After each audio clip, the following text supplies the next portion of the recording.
Well, it's 5 p.m. on a Tuesday. I have a gin.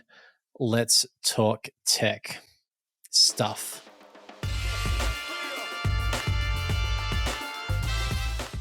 We were supposed to have Jeremy Nees, the Chief Operations Officer, the Chief Operating Officer. Some people say that different ways, joining us, but he has got a terrible bout of gastro. So thoughts and prayers, and we'll see him next time. How are you, Nick? You good? Some TP.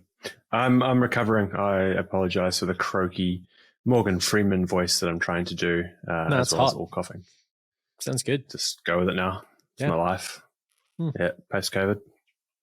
How was the COVID experience? What you thought it would be, or much worse? Much worse. Yeah, I was expecting the seasonal cold, and I got left with the razor blades in the throat and coughing for about 2 weeks straight now. So that's grim. Yeah, it's been exciting, but it's the fatigue that gets you. I still think it's. I'm not sure if it's COVID or just absolute body closing up shop on you after our week together in New Zealand, but that's okay. Look, this could just be what rock bottom feels like, and we'll just never have to repeat that again. No, we will. We will have to repeat that again. No, because that was when we were last in New Zealand. We were together recording the last episode of this, and it was that week. Was that was after our week of chaos, seeing our partners and it was after the week of chaos. Yeah, I went down to that course for 3 days, and then caught it on the return. Right. Okay. So it's Christchurch's fault. Okay. Yeah, it seems to be the place to get it in New Zealand. All right, well, let's kick in. There's a couple of things I want to talk about, a lot of things I want to talk about, actually. Have you caught up on the Spanish law that's being proposed around the requirement for calls to be answered by a person within 3 minutes? I have, because I read your notes. So very exciting. Got in there. Okay. I finally found it, and that does sound pretty interesting from the Spanish there. And I think it's also going to have like 24/7, 365-day support round the clock. You did read the notes. Guns blazing. I did. I went all in. So if that was to be done here, how many companies would struggle to even get close to a 3-minute answer time by a real person, particularly when I think the proposed law is saying utilities have to do this. Any company over 250 workers or 40 million euros in annual revenue have to make that happen. I think they can, but it's going to squeeze their margins, and it's going to be like, yeah, we answered it. Please hold. Yeah, that's it. That's it. Like, how substantive does the actual answer have to be? It's got to be some kind of meaningful outcome. Like maybe like first resolution within an hour would be, a far better metric than answer it within 3 minutes and sit on hold and call center hell, which most people sit in when you get to 250 million in telco. But isn't that interesting though, how well-intentioned ideas, when targeted around the wrong metrics, get completely unintended consequences? Because I think you're right. Like, to avoid, what was the fine? It's something like 100,000 euros. So you've got, all you have to do is have someone answer the phone, at least it's under the proposed legislation as it was reported, going, like you said, like, hey, yep, got your call, please hold for another 3 hours. Like, basically, you're not achieving anything except getting a vanity metric that says, yep, we answered every call within 3 minutes. But customer experience remains terrible. Could be interesting. A new tier 0, which is just the answering tier. You don't even get first level escalation. It's just pure crap. So what you're saying, business opportunity. Tier 0 call centers. Tier 0 call centers. Outsource tier 0. Let's do it. Don't even have to speak the language. Just answer. We? Well, it's Spain, so we could just be like, no bueno. Please hold. No English. But I guess the key thing here, I suppose the key takeaway for me is that internationally there's just an omnipresent frustration at the ability to get customer service in utilities within our sector in a reasonable time frame. I know I was actually on the phone waiting for Air New Zealand for about 4 hours the other day. Well, that's not quite true. I waited for the better part of an hour. The repeating message was saying that we might have to wait 4 hours.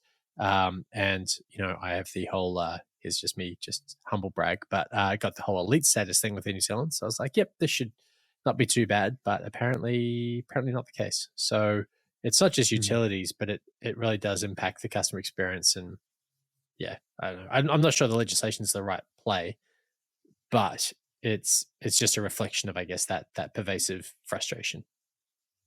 I'm a big fan of minimal legislation, and particularly when it comes to how to answer your bloody phone. Like, that is overreach. You struck me as a guy who would be all about government jumping in and telling companies how and when to answer customer inquiries. No, definitely not. I mean, I love my processes. I love my compliance, but I hate government overreach. So Anarchist. It's probably a podcast in that. probably a podcast in that. All right. Well, basically then, let's see if that actually turns into law. And if it does turn into law, let's see if the intended outcomes are actually realized, or if customer experience still sucks. They just get one brief moment of a human saying, hey, we'll be with you much, much later. All right, moving on. I want to talk about a Triple C over here in Australia seeking feedback on the TPG Telstra plan to essentially merge networks, or rather get rid of some of TPG's network and use Telstra's network in the bush, regional areas. So the background here is that when Vodafone and TPG merged, there must have been some calculations made around the ability to get rid of some of the infrastructure, the cost-intensive infrastructure, in less sort of economical areas to deliver mobile broadband. And TPG, the new brand, which incorporates the Vodafone entity that was merged, have struck a deal with Telstra where they will essentially share resources and close down a whole bunch of assets in turn. So Optus obviously is having a lot to say about this, saying that it's going to decrease competition. It's going to leave people in regional areas with very few options, that at best you've got a rebadged version of the same network versus another, that being TPG or Telstra. There's about a 14-day period, probably about 10 days left, I think, if I've got my dates right, where ACCC is seeking feedback on this. What are your thoughts on I guess the ethics of what's going down here? I don't like it. I certainly think that there's a play there where it would have been smarter for them both to sell off assets to a third-party entity, and then open that up so that others like Optus could come in there and be able to leverage those assets at a perhaps a more competitive price point than what will remain after this. But I generally feel that that's a better operating model, and it's going to run them down far less in compliance and bureaucracy as they try and get this deal across the line. It's funny. I think usually when there's these like Vodafone TPG merger, ACCC looks at it much like the Commerce Commission in New Zealand, going, "Hey, is this going to limit competition, create a monopoly, drive end user prices up higher, create barriers to entry, that kind of thing?" And in a pretty big segment of the market, the consequences of the TPG Vodafone merger look to be doing just that. So, like, from a business perspective, I look at it, I go, yeah, it makes total sense. Like, if you're TPG and you're looking at it and you're going, hey, look, we've got these assets that aren't particularly viable. If we look at the return on investment, why wouldn't they look to utilize other assets and get some efficiencies in place? But the ACCC's job here is to look out for the end user, to look at market dynamics. So I understand the forces at play, but yeah, it seems a touch on the nose. It's a tough one to balance. Talking about mergers, we got 2 degrees in Orcon NZ. I think last week, wrapped all that up. Saw a lot of stuff on LinkedIn last week. Last week. So you pointed out the big news that a lot of people are missing in relation to that particular change, though. Can you fill us in? It's a real key one. It should have been the headline. I'm amazed we've not had anyone reach out to us about this, but please go on. And that is with the new Orcon 2 degrees merger. Obviously, they are now the 3rd largest telco in New Zealand.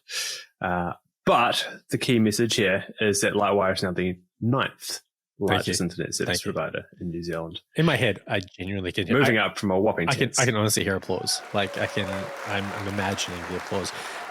It's that old kind of office clip art. Yeah. It's the from the 90s. Exactly. Drunk office party cheering. Yeah. I put your comment about how just like that, Lightwire is the 10th, the ninth biggest ISP in New Zealand. Not how I thought it would happen, but good all the same. As a comment on, I think Chris Keel from MBR, no, he's Herald now, I think, piece about the merger and Mark Calendar and blah blah blah. And at the time of recording, there's more likes on that comment than any other underneath it, including Mike Calendar's own comment and Jason Paris's. So I just think that's a real sign of engagement by the tech community in our rise to the top. And I'd just like to thank everyone that did comment and like on that post. Look, fighting for a MVMO that works for New Zealand. Yeah, seriously though, that's actually a really good point. So yeah, I met with Mark recently, and I again floated the idea of, hey, do you want to maybe do something about the state of MVNO in New Zealand? Because in his time as head of what was Vocus NZ, he was pretty clear that the MVNO space sucked. There was a reason why they weren't getting a lot of traction with mobile data or mobile voice. He's in a really good place now to be able to change that up. But he's a savvy operator. He'll do what's in the best interests of the new entity, and I can only hope that his best interests intersect with the rest of the markets. Yeah, I'm sure he's got a lot of undangling to do with another merger going to Vocus. So you use the word there, undangling. I've never heard that before. Untangling. Did you say it's my kind of blocked up, post-COVID, nasally, throaty English. Don't put yourself down. It sounds great. Okay, so I had a question here for Jeremy Nees. As I mentioned earlier, he can't join us, so I'm going to skip that. Question, is Elon Musk a giant tool? Discuss. Public opinion is swaying that way, particularly when you say things like work in the office 40 hours a week minimum or piss off. In a highly competitive tech market where a lot of your competitors would probably want to hire your staff. Bad move. That 40 hours thing was really interesting too, because he was like, once you've worked a minimum, and I mean minimum of 40 hours in the office, then you can do remote work. So is he saying that at Tesla, it's really normal for people to work 50 hours or 60 hours and you're graciously being allowed to work those extra 10 or 20 hours from home? Is that, at home? Yeah, that's the hidden meaning behind that. It's go big, aim for 100. You can have 60 at home and 40 in the office, because 40 in the office compared to 60 at home. He was also saying, just sounds sweet. The office isn't any office. It's the office that you're most related to. E.g., you can't, be at some Californian office if the sphere of your influence largely relates to, say, Texas, or somewhere else. So he's being very specific about it. And to your point about tech shortfall, it seems like a weird time to be presenting yourself in a way that makes a lot of people go, would I want to work for Tesla? No, I'm a smart human. I'm going to go work for that other tech company, whatever that might be. I mean, maybe the proof is in the pudding that his little new robot, and I say little as I hate that because it's so just takes it down a notch, but that new robot of his, which looks pretty cool, maybe he's got them all lined up. Maybe he doesn't need the executive team. He's built his own robotic executive team. Tinfoil hat conspiracy theory stuff there, but I'm sure the people over at Amazon would love to do an Alexa version of that, and would be happy to take the executive team. I do feel like if there's one person I do not trust to create our new robot overlords, it's Elon Musk. But on a serious note, I think there's almost like an innate desire to put intelligent people on a pedestal when they create something new and exciting. I think we want them to be a better version of ourselves, and we project that onto them. And I think we've done that with him. And I don't know if he's going through some transformation of his own, or if he's always been this person who we are now just seeing really come to light as he gets more and more airtime. But he's not particularly enlightened, as far as I can tell. He's not particularly progressive in the way that he thinks about humans. I mean, look at his comment around 10% of staff have to go. A little bit of nuance in that. He's clearly referring to white-collared staff, not manufacturing staff. He's still looking to ramp up production. But even so, each person within that 10% is an actual human there was not a sign of empathy in that announcement. There was not a sign of a desire to help those people transition to something else. And that for me speaks volumes. I think that's a bit of US culture there as well, though, because I mean, it was a big week in tech with everyone going basically, let's just downsize the workforce by 10%. He wasn't the only one to say that. What else did you see? What they've were the all other? echoed the same thing. So What else did you see? it may have been. I honestly, I can't remember off the top of my head. I'm going to blame the COVID brain, but I think it might have been Amazon or one of the other big ones. But there is that. It's purely a numbers game. So it's your out. That's interesting though, because I was saying this to Romain, our ever present but never on camera producer, that just before we started recording, actually, that I saw a post on LinkedIn earlier where it was a guy, I can't remember the name, sorry, so I can't give any attribution to this, but he posted something like another tough week in Martech, where I've just spoken to another couple of people who've been let go, really tough time. And from where I sit, I'm like, what tough time? Like skilled talents are really hard to find. We're seeing record, low unemployment rates. Market participation is an all-time high. There seems to be either a transition happening, and we're just sort of seeing the end of one set of metrics, which is the almost full employment, and everything's really short in terms of skills and really expensive, and the emergence of a new, narrative coming out, which is, oh God, everyone's being laid off. Or there's like a two-paced thing going on where it's very specific segments that are seeing some impact. What's your take? I think in Martech particularly, there's probably a lot of useless people. No offense. Maybe the thread. No offense. Certainly not to the ones that are good at the jobs. But, that term recession and shoring up the cash flow for the months and years to come, it's just an excuse to get rid of people and get rid of the bad eggs. And if you've got, employment law that perhaps allows you to do that with a swish of your pen and they're gone, I think a lot of firms do that, particularly those that are, listed and need to deliver some kind of shareholder return when there's, drying up sales. And it's a similar thing where companies have a clause that, particularly in regulated environments, where they're allowed to enact rate of CPI adjustments for their price points. Often a period of high inflation is an excuse for them to really just ramp it up, take it to the max. It's one of the few opportunities they'll have to do that. So I think to a certain extent, I certainly see a point where, high inflationary period with a lot of talk about recession allows you to do a lot of things, that are in the best interest of the business, but perhaps not directly related to the environment you're working within. Yeah, I think so. And, I imagine that's going to be the next 6 months. I don't think it's going to be a one-off. This is the June special. It's going to be a through to Christmas type thing. Well, that's fun. That's something to look forward to.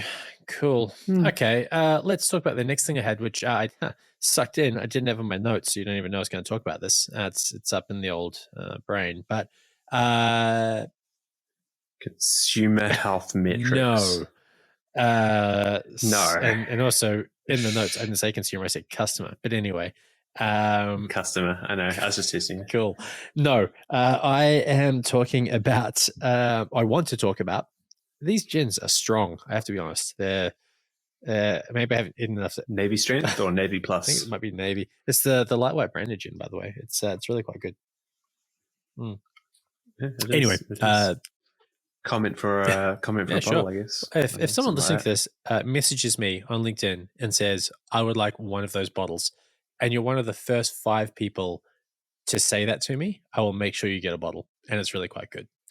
Okay, but anyway, what I was going to say is, in the UK, they're starting a trial, the biggest trial to date of the 4-day working week. I believe there was 70 customers with 3,000 employees. 70 companies with 30,000 employees. I'm like slightly more than 50% sure I've got that right. And it's trialing the 4-day working week with the idea that it's going to decrease the impact on the environment for those companies with reduced commute and well, probably just reduced commute, and that it will improve employee retention and through having a super motivated workforce who loves their job and is refreshed and all that kind of jazz, that they're giving a greater customer experience. Uh, from where you sit, and like you manage a team of BDMs and AMs and sales support, Hmm. what do you see the blockers for that in your role? Oh, I mean, the starting one is if you're working in markets that don't have the day off that you take. So if everyone in your company takes the Monday off, whether that's a regulated public holiday as an example, or that's the day that everyone takes off because you now work 4 days a week, you are going to have tough, I guess a condensed work week to get back to those customers. They're going to have a bad experience. Hopefully they're not from Spain, because then you're going to have some Good regulatory callback there. I issues like it. with Yeah. your call wait times. Yeah, just like Yeah. to tie it all together in a nice little knot. But no, I mean, we just had a public holiday here yesterday, Queen's birthday. Probably one of those ones we don't really need in New Zealand anymore. Ooh, Not that tied to Republican. monarchy. Let's come back to that. Oh, Republican. There we go. It's all coming through tonight. But I feel what it's been left with is, me personally. I've got customers over in Australia as well that I deal with, and staff over there, and there's always just kind of that backlog of getting into it again once you've had a public holiday or a day off, and condensing it in there. And those 4 days, they're either 10 hours a day. They're not 8-hour days. They're not, Elon would still make you work your 40 hours within those 4 days, regardless. But, I don't think there will be additional outputs from people on that based off the human concentration span. Just stretch another kind of couple of cycles of half hours to get that out in the day. It's not going to be there. I feel like I try and frame conversations or decisions around customer experience. Like, how would the customer benefit from this? I get the argument that people are going to be refreshed and love their job and provide a great experience, but only if there's even more staff to cover the day they're not doing. So if I look at our company, we would have to actually employ more people to do the same amount of work. To do so. You can't just do that without increasing costs to ensure that you're still profitable and can pay those people. So would the end customer be prepared to pay more to buy from a business that is running a 4-day work week? And the answer, that probably ties in to the industry that they're working with or purchasing from. I mean, professional services, that'd probably be great. You might pay a premium for that. But, something more tactile like infrastructure and things like that, you're probably not going to, considering it's a race to the bottom. I mean, it could be a scale game, right? Like if you could have two cohorts or two teams essentially covering, say, let's say support desk, for example, Monday to Thursday, Friday to Sunday, or Friday to Monday. Monday, you just have heaps of capacity because reasons. I don't know. Maybe Monday's a busy day for inbound calls as everyone gets back from the weekend and decides they're going to be productive and ask questions of your business. That could work, I guess, but I feel like there's a ramp up period to that. And are you still going to be operating at the most efficient level? Are you going to have competitors who refuse to take that up? I mean, I'm just thinking like the TPGs of this world. There's no way they're moving to a 4-day work week. Like they're price leaders and they do everything they can to ensure that they have the ability to run with the most tiny margins of all time. So how do you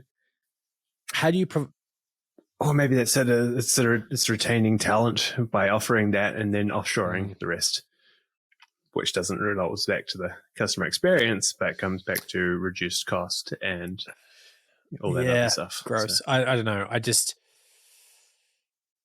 I really like the idea. Like I do. I think who wouldn't want to work a 4-day week? Who wouldn't want to offer a job to the best possible candidate that says, hey, we're going to pay you market rates and you have to work 4 days? Of course, that'd be amazing. Every bit of business success starts with having the right people on the bus. And one of the best ways to get the best people on your team is by offering them what other businesses don't. So there's going to be the early adopters in certain industries where it's possible and it's awesome. I just am yet to really see how it's viable in a price-driven industry like ours to It has to be output driven. It has to be. Because 4-day, I don't think 4-day work weeks particularly work, but it should entirely be flexible based off your output and when customers need you. I had a customer call me. I spent half an hour on the phone with them on Saturday. We had a great chat, 28 minutes of chatting and 2 minutes of business. But it was, it was all good. And he just had a question. But he's changed up the way he works. So he now works weekends and then has Tuesday, Wednesday off because that's what he needed to do for his company and for his relationship. But if that was for everyone to start taking this kind of every day is a kind of a work day, and there's just some people work that day and don't. It'd be utter anarchy because you never know when you're going to get a response back from someone. Like, not to throw any ideas out there, but so I think in my role, I could probably work a 4-day working week, and maybe I'll start that tomorrow. But there's a lot of other people like you, for example, who just book some podcasts. It's fine. I just save files in weird places and give them strange names, and then challenge you to go find them with no forewarning given. But it is. Chaos drops. But so let's just say I could go to a 4-day working week, and I'm sure that's fine without question.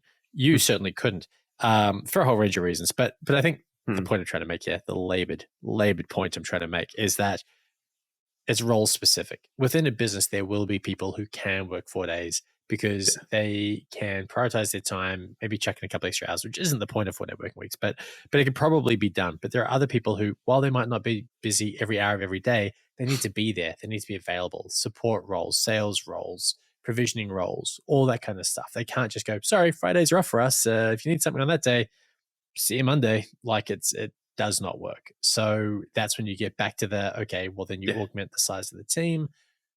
Is that viable in a very tight market? Almost certainly not. One could almost argue that this trial has been done over many decades with salespeople on a Friday afternoon. Yeah, that's interesting. That's contentious. And how did that work for everyone? They just knew not to call on a Friday afternoon. Not with us. But that's a foreign. But that was certainly an industry norm for a long time. I think is what you're talking about there. Maybe 4.5. Yeah, but morning was just them doing paperwork. So those are the old days. I heard stories back in the day of, particularly with rugby players that would, back in the amateur days, and even in the early professional days, they'd be working for breweries mostly, beer companies in New Zealand, and they'd have these jobs, and it was like, Friday morning was paperwork day, and then Friday afternoon was on the drink, and it was just a known. It's just how it was. But nowadays it's got very professional, and everything's tracked. The vehicles are tracked, and they've got their iPads with their order summaries, and it's all, the fun's gone, I guess is what I'm saying. Glory days are over. Sucks to be us. All right, look, we're going to talk about customer health metrics some other day, because under the current chat vibe, it seems kind of lame, but I'm looking really forward to the chat with Marnie Stockman, who I'm meeting with, I think, next week. We're meeting with her next week. Yep, cool. Who wrote the book on customer success for MSPs, and we'll talk to her then. But mate, if you're happy, I'm going to let you go because you are still recovering. I appreciate you joining us late in the evening. Although I do enjoy this time of night for recording because it allows a drink or two without me feeling like I've got a problem. Yeah, I mean, it's definitely a better time for drinking than during the day. And there's definitely less vibrations going in my pocket from my phone and emails. It works at this time of night. But I think our good content producer is going to need to ship me some more lighting. It doesn't look dark. You look good. You look good. You look better than normal. You look less, as I said earlier, less vampire-y, less offensively pale. It's probably all the sleep I've been doing. Yeah. Oh, nice. I'll put it down to the sleep. All right, cool. Well, let's leave it there. Let's say goodbye, and we'll close this out. Until next time.